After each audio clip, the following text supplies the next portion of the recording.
The Galactic Academy of Unified Species operated under one ironclad rule above all others. No predator cub shall enter the dormitory wings of prey-adjacent species. It was not cruel. It was not discriminatory. It was, in the frank words of Director Vauchain, basic survival mathematics. Predator cubs had instincts. Prey-adjacent species had nervous systems. The two in proximity, unsupervised, at 0300 hours, was, in theory, a recipe for someone losing a hand. In theory. Nobody had accounted for Kale Vera.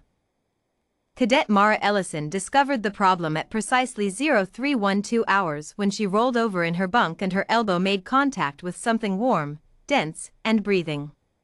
She did not scream. This was, as later, the detail that every non-human cadet found most baffling. A Velhari cub, said Cadet Joe, perched on her own bunk across the room, tail tucked tight around her digitigrade legs. In your bed. And you didn't scream. I thought it was my jacket, Mara said, sitting up and examining the small creature now blinking amber eyes at her in the low dormitory light. I pile it up sometimes. Cadet Me, a lanky Threskian with 4 articulated fingers on each hand, leaned in from the doorway where she'd been woken by the commotion.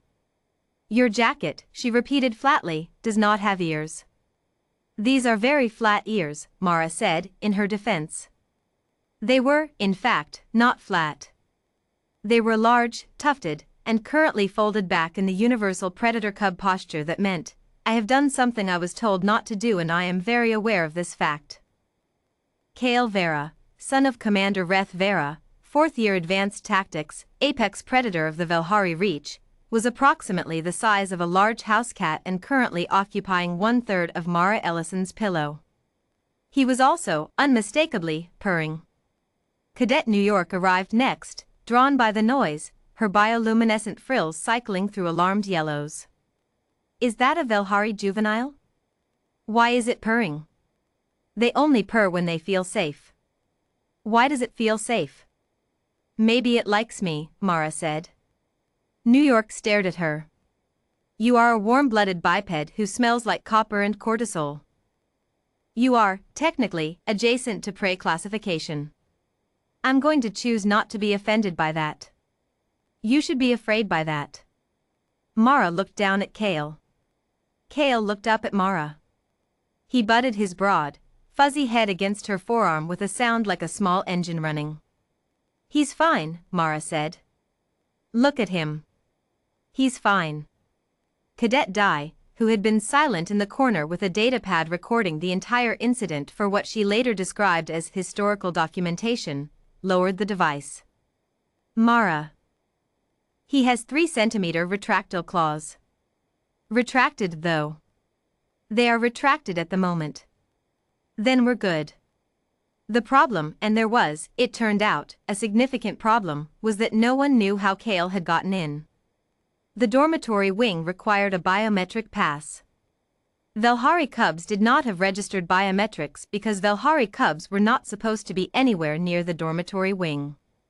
Cadet High, the floor's unofficial tech specialist, pulled up the access logs on the hall panel at 0340 while the others stood in a loose semicircle around Mara's bunk, where Mara had simply continued to sit, and Kale had simply continued to purr. The panel was accessed at 2347 hours, High said, by Cadet Mara Ellison. Everyone looked at Mara. I didn't let him in, Mara said. Your biometrics did. I was asleep at 2347. There was a pause. Cadet Wa, who had been pressed against the far wall in the particular stance of someone who had done 6 years of predator awareness training and was now watching all of it fail in real time, raised one trembling hand. Could the cub have borrowed her pass? Another pause. Everyone looked at Kale. Kale, sensing the attention, flicked one ear and tucked his nose further under Mara's elbow. The pass is keyed to body heat and palm geometry, High said slowly. Not just a card. You'd have to hold it against a palm, and the palm would have to be warm, Mara finished. And if someone pressed the card against my hand while I was sleeping. The silence stretched long enough for the ventilation system to cycle twice. He is smarter than the intake profile suggested, New York said, very quietly. He's a baby, Mara said, and she sounded genuinely delighted. At 0400, they faced the question of what to do next. Reporting it was the correct answer. Every cadet in the room knew it. The Academy's protocols were clear. Discovery of an unauthorized predator-class life form in prey-adjacent dormitory space required immediate notification of security, separation of the parties, and a full incident review.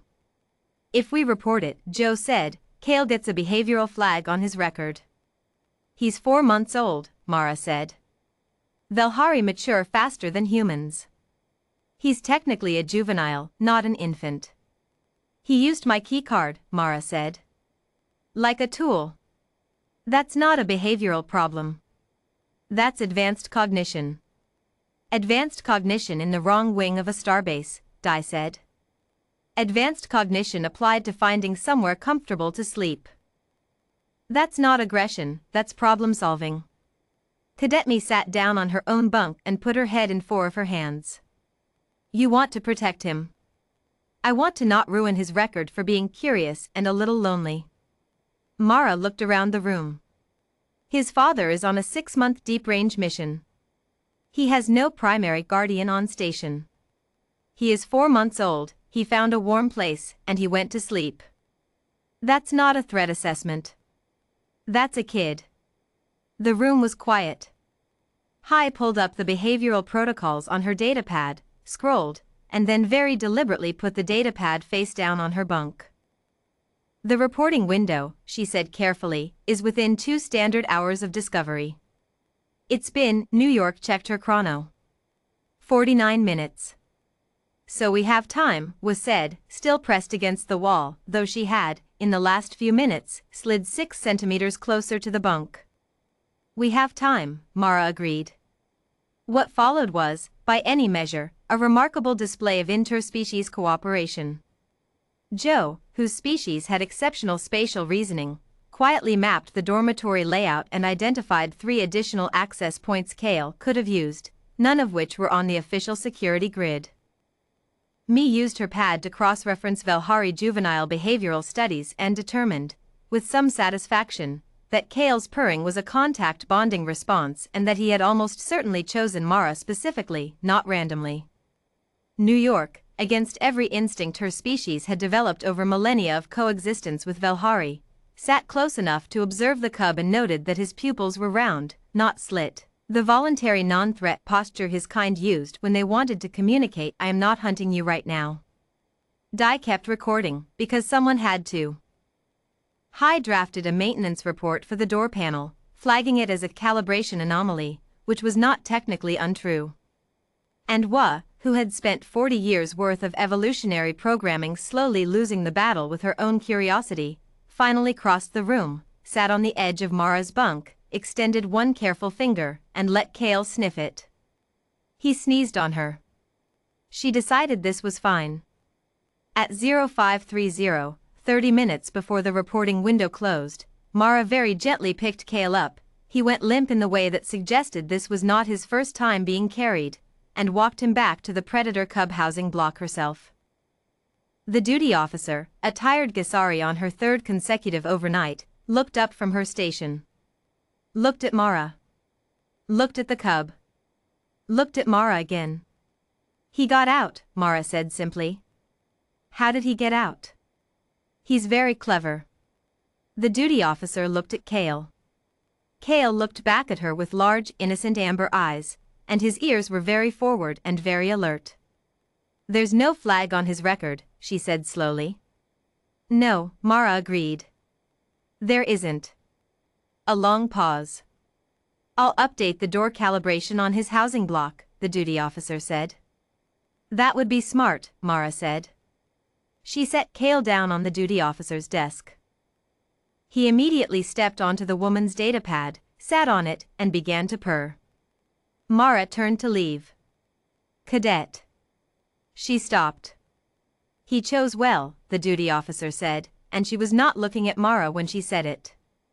She was looking at the small, warm, thoroughly untroubled predator cub who had, in the course of one night, bypassed 3 security measures, manipulated a biometric lock, and convinced 7 different cadets to cover for him. "Yeah," Mara said. "I think so too." The Galactic Academy of Unified Species updated its predator cub housing protocols 4 weeks later. The new provision, filed under Section 7, Paragraph 12, read: In cases where a juvenile predator class lifeform demonstrates voluntary non-threat posturing, contact bonding behavior, and tool use, assigned welfare review shall be conducted before any behavioral flag is issued. The provision was submitted by 7 cadets. It passed unanimously.